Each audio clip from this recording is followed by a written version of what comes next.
Bismillahirrahmanirrahim. Assalamualaikum warahmatullahi wabarakatuh. Alhamdulillah. Alhamdulillahilladzi tajalla li'ibadihi bi asma'ihil husna wa sifatihil ula. Asyhadu an la ilaha illallah wahdahu la syarika lah. Wa asyhadu anna sayyidana Muhammadan abduhu wa rasuluhu la nabiyya ba'dah. Allahumma salli wa sallim wa barik wa karrim ala sayyidina wa maulana Muhammadin wa ala alihi wa ashabihi ajma'in. Amma ba'd. Para pemirsa TVRI Sumatera Selatan yang dimuliakan Allah Subhanahu wa taala. Alhamdulillah, Allah pertemukan kembali kita dalam ketaatan kepada Allah. Sebagaimana Allah kumpulkan kita dalam kebaikan, semoga kelak Allah kumpulkan kita di dalam surganya. Pada hari ini, insya Allah, kita akan memahami rahasia dari nama Allah Subhanahu wa Ta'ala. Dua nama Allah, yaitu Al-Malik, Al-Quddus.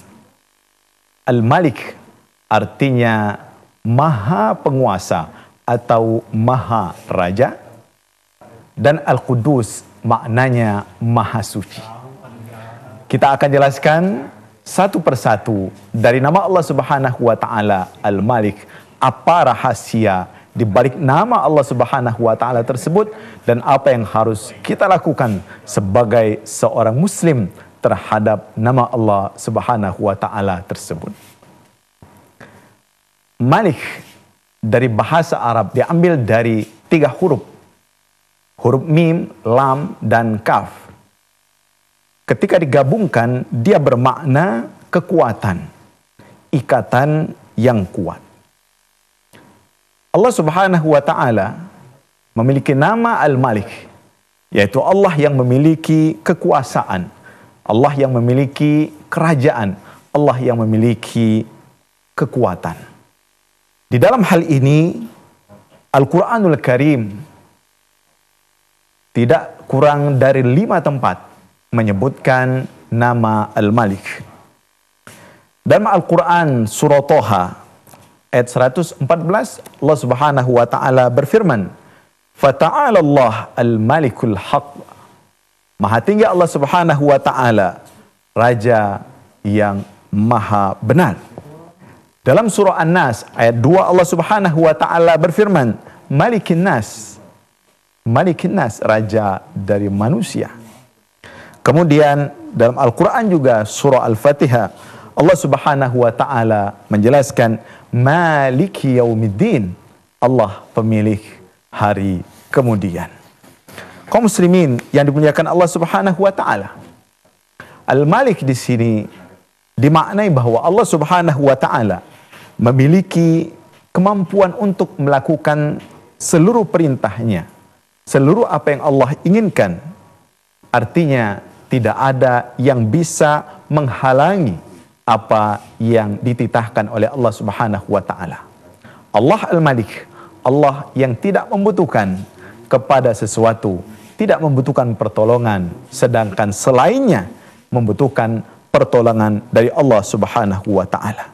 Karena itu Allah Subhanahu wa taala menyebutkan, "Huwallahu alladzi la ilaha illa huwal malik." Dialah Allah Subhanahu wa taala yang tiada Tuhan selain Allah dan dia adalah sang raja.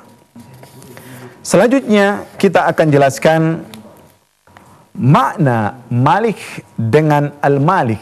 Karena dalam Al-Quran surah Al-Fatihah disebutkan Malik Yaumiddin. Malik artinya pemilik, sedang Malik artinya raja. Dijelaskan oleh para ulama, raja memiliki, sedangkan sang pemilik tidak memiliki kesempatan untuk menentukan kekuasaannya. Maka sebagian ulama memahami bahwasanya Al-Malik adalah lebih tinggi karena raja, dia sekaligus memiliki dan dia juga sekaligus memiliki hak untuk menentukan sesuatu. Ketika Allah Subhanahu wa taala memiliki, maka kepemilikan Allah Subhanahu wa taala tidak akan pernah berkurang. Ketika Allah memberikan apa yang Allah miliki, rizkinya, kemudian Allah berikan segala keinginan manusia, maka tidak berkurang dari Allah Subhanahu wa taala. Berbeda dengan makhluk-makhluknya, ketika mereka memiliki sesuatu dan mereka memberikannya, maka sesuatu itu akan berkurang. Allah Subhanahu wa taala dengan sifat kesempurnaannya memiliki nama Al-Malik, tetapi ingat, nama Al-Malik di sini diawali dengan Ar-Rahman Ar-Rahim. Allah Subhanahu wa taala memiliki sifat kasih sayang, tetapi bukan sekedar kasih sayang. Allah memiliki hak dan kekuasaan. Berbeda dengan makhluk, boleh jadi kita memiliki sifat kasih sayang, tetapi kita tidak memiliki kemampuan dan hak untuk melakukan sesuatu. Karena itu kita harus meyakini bahwa kekuasaan, kepemilikan sesungguhnya adalah milik Allah Subhanahu wa taala. Dan ini yang harus kita perhatikan. Dalam Al-Quran, Allah Subhanahu wa taala mengingatkan, "Qul a'udzu birabbin nas," katakan, aku berlindung kepada Tuhan manusia, Malikin nas, raja dari manusia. Kaum muslimin yang dimuliakan Allah Subhanahu wa taala, karena Allah Subhanahu wa taala Malik, dia maha raja dan penguasa. Karena itu Allah berhak untuk melakukan apa yang Allah kehendaki.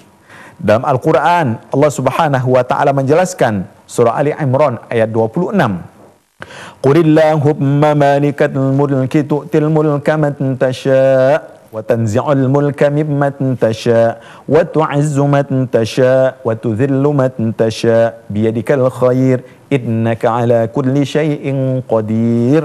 Katakanlah, Allah Subhanahu wa ta'ala memiliki kerajaan. Allah lah yang memberikan kekuasaan kepada mereka yang Allah kehendaki, dan Allah mencabut. Di sini dibuat atau dipakai kata-kata watanzi' seperti mencabut sebuah pohon. Allah cabut kekuasaan dari mereka yang Allah kehendaki.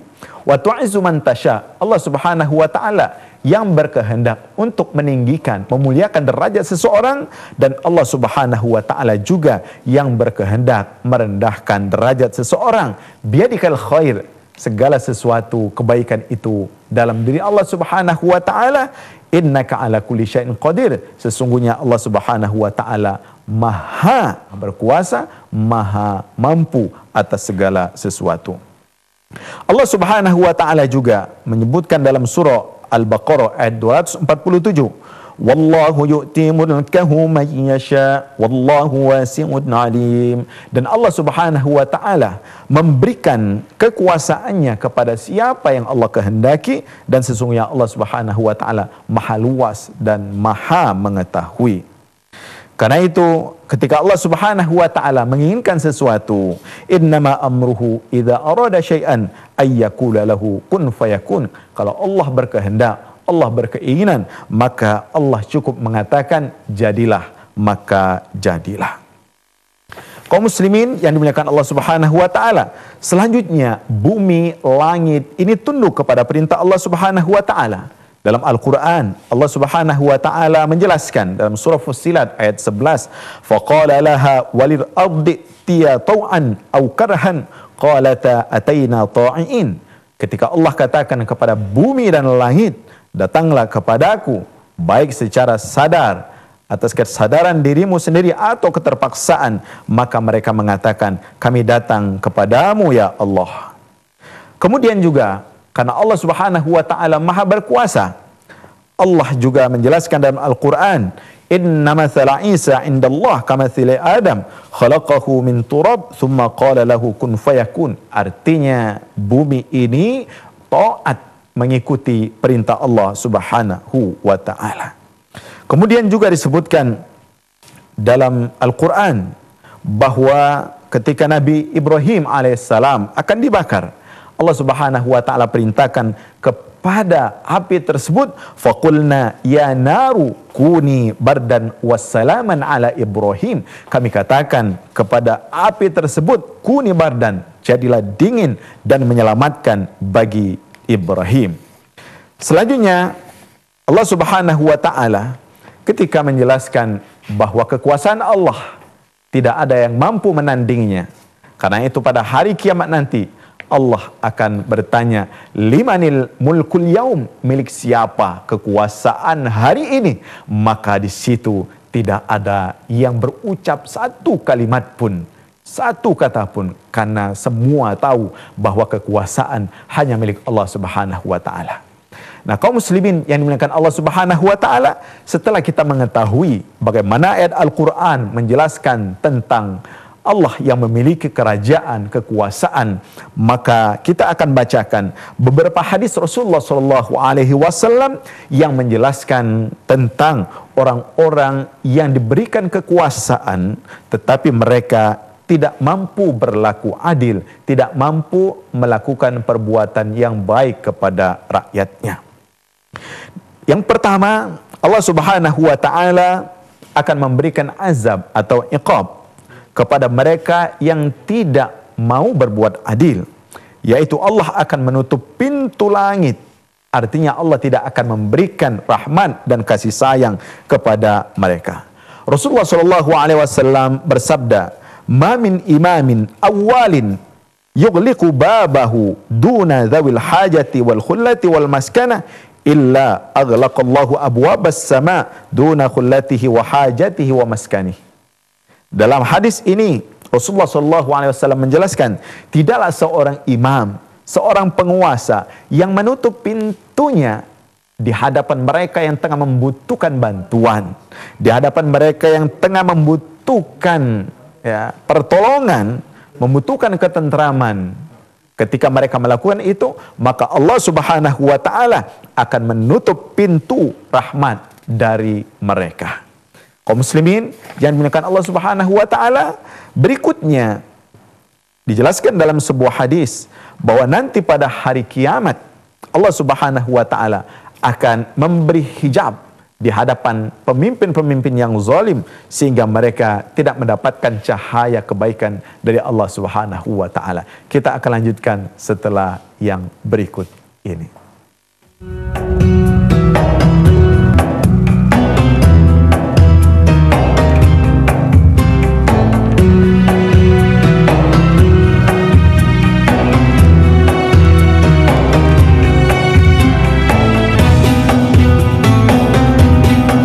Di masa-masa pandemi kayak gini, jangan lupa untuk rajin cuci tangan ya, Pak.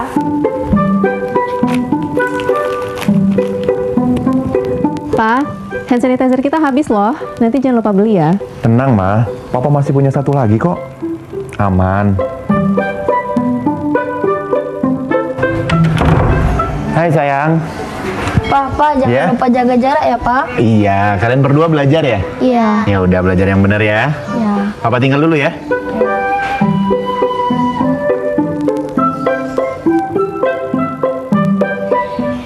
Tuh kan, Pak. Anaknya udah ingetin jaga jarak, maskernya juga jangan lupa dipakai dong. Makasih ya, Ma. Maskerku, maskermu melindungi kita. Ma, Pak, dengan menjaga jarak kita tetap bersatu. Sekarang siapa yang mau pakai hand sanitizer? COVID-19 dapat dicegah dengan 3M, memakai masker, mencuci tangan, dan menjaga jarak.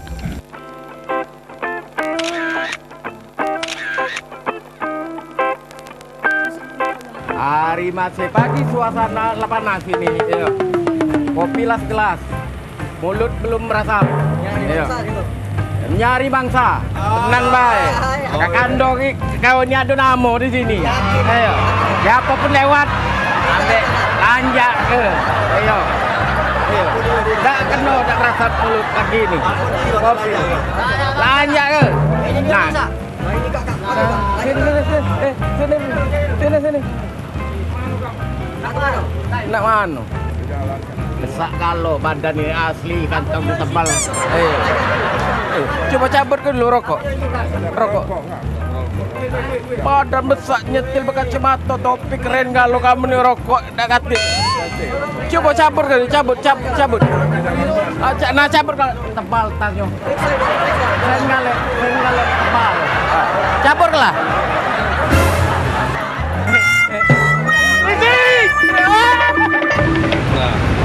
Lari jalan. Aku lempar.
Pemirsa yang dimuliakan Allah Subhanahu wa taala, ketika seorang pemimpin melakukan perbuatan zalim, maka dijelaskan oleh Rasulullah SAW dalam hadis yang lain bahwa kata Rasul, "Ma min rajulin yali amra asyara fama fawqa dhalika illa atallah maghlulan yadah ila unuqih."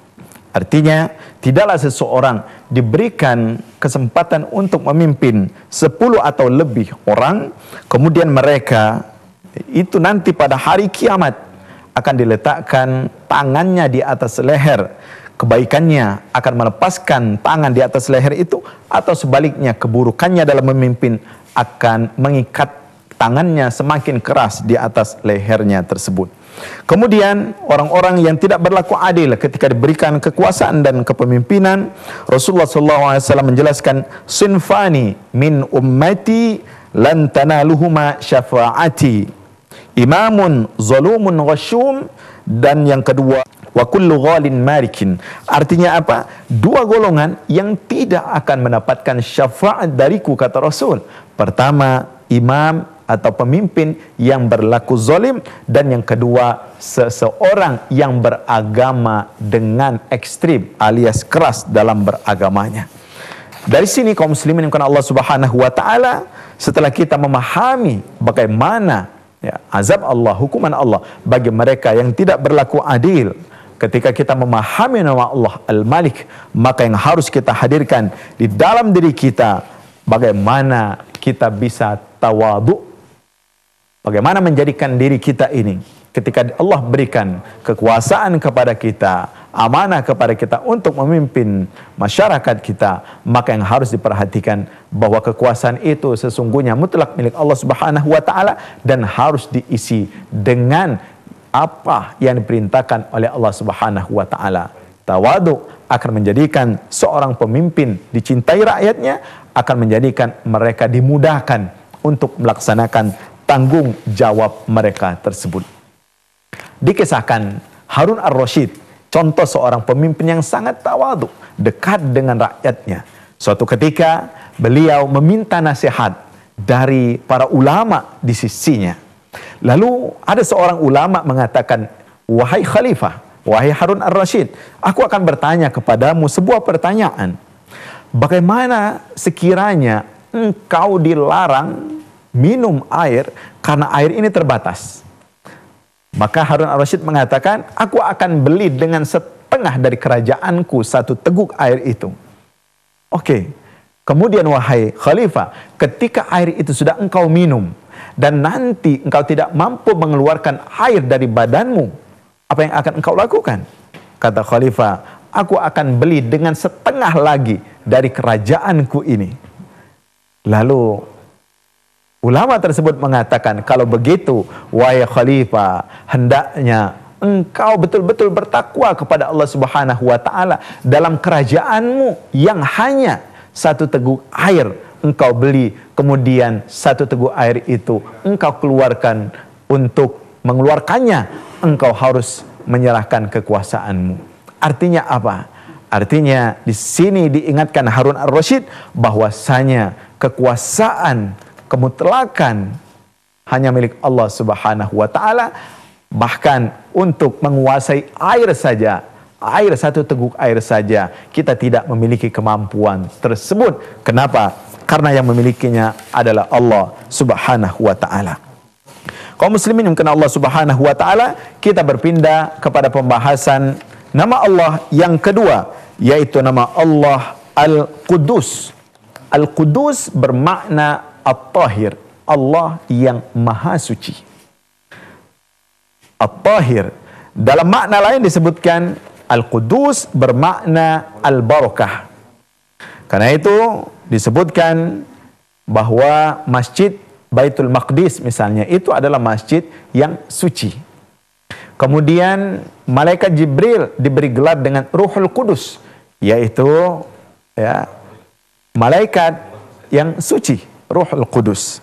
Dari nama ini menunjukkan bahwa Allah Subhanahu wa taala memiliki sifat kesempurnaan, di mana Allah Subhanahu wa taala sifat kesempurnaannya Allah Maha Suci dari segala kekurangan. Allah Maha Suci dari segala hal yang menjadikan Allah dianggap tidak mampu oleh makhluk-makhluknya.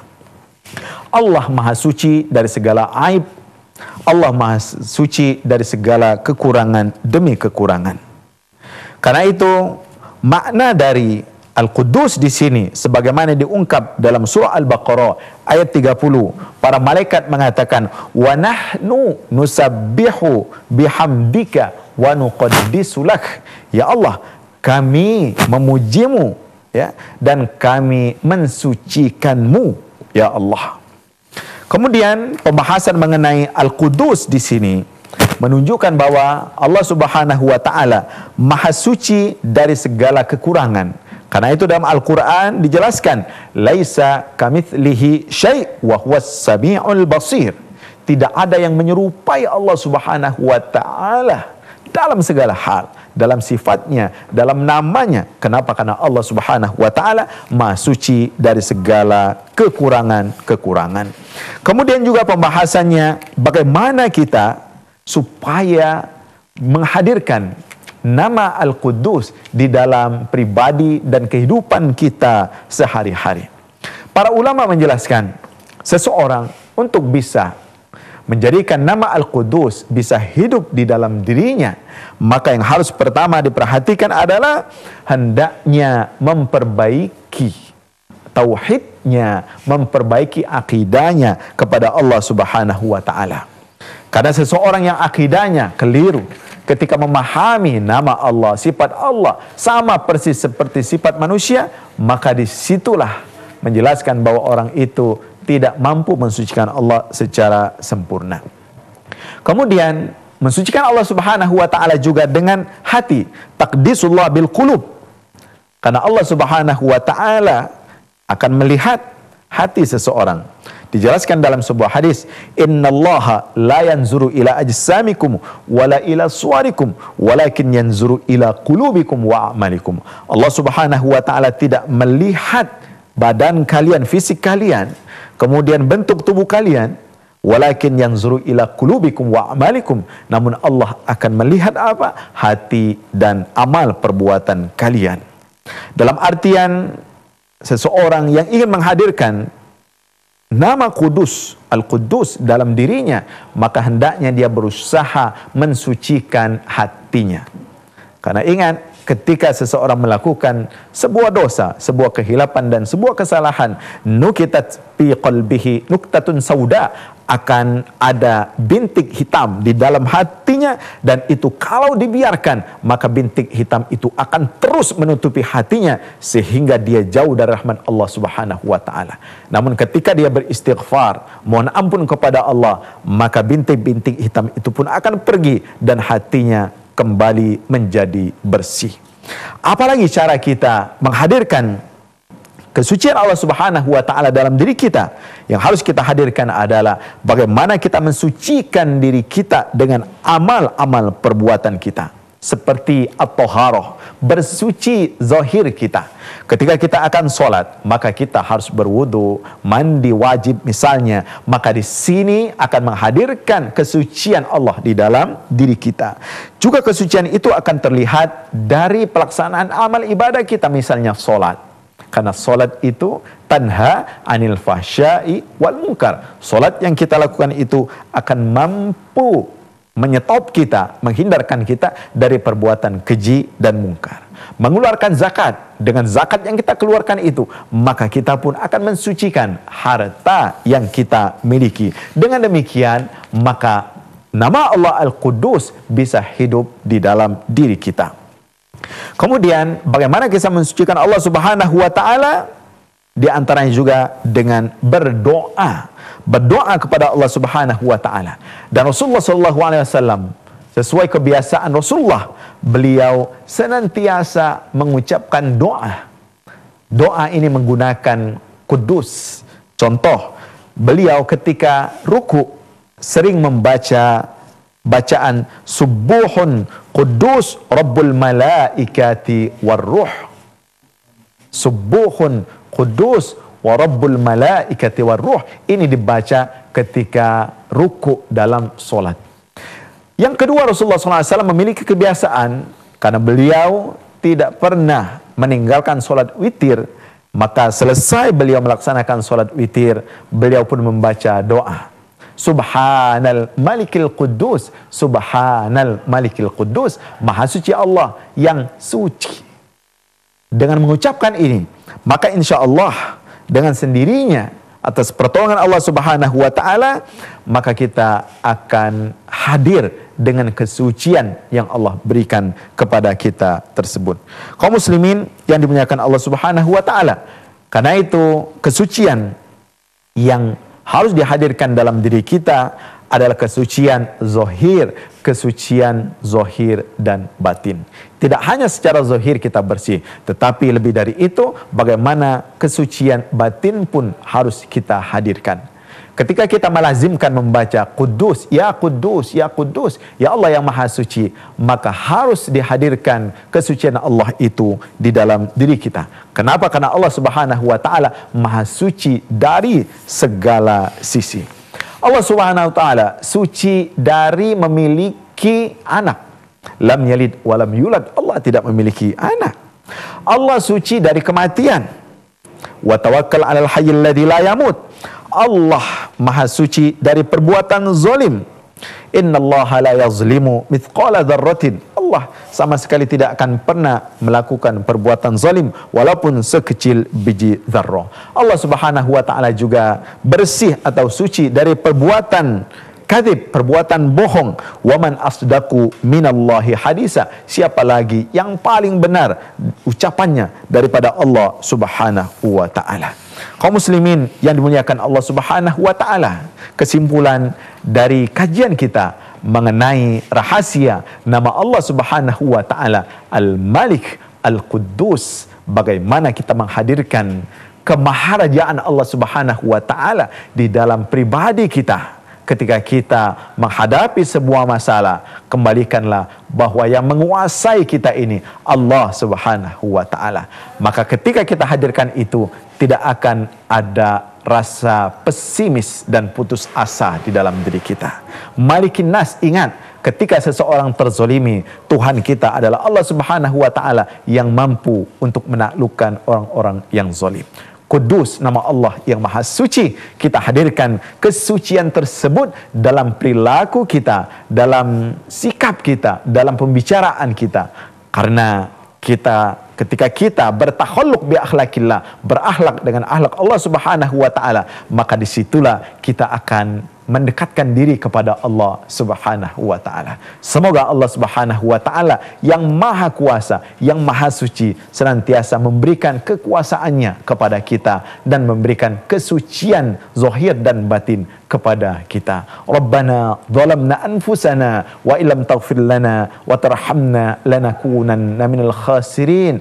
Rabbana atina fid dunya hasanah wa fil akhirati hasanatan wa qina adzaban nar. Subhan rabbika rabbil izzati amma yasifun. Wassalamun alal mursalin. Walhamdulillahi rabbil alamin. Semoga bermanfaat dan memberikan kebaikan kepada kita semuanya. Billahi taufiq wal hidayah. Wabillahi ridha wal inayah. Wassalamu alaikum warahmatullahi wabarakatuh.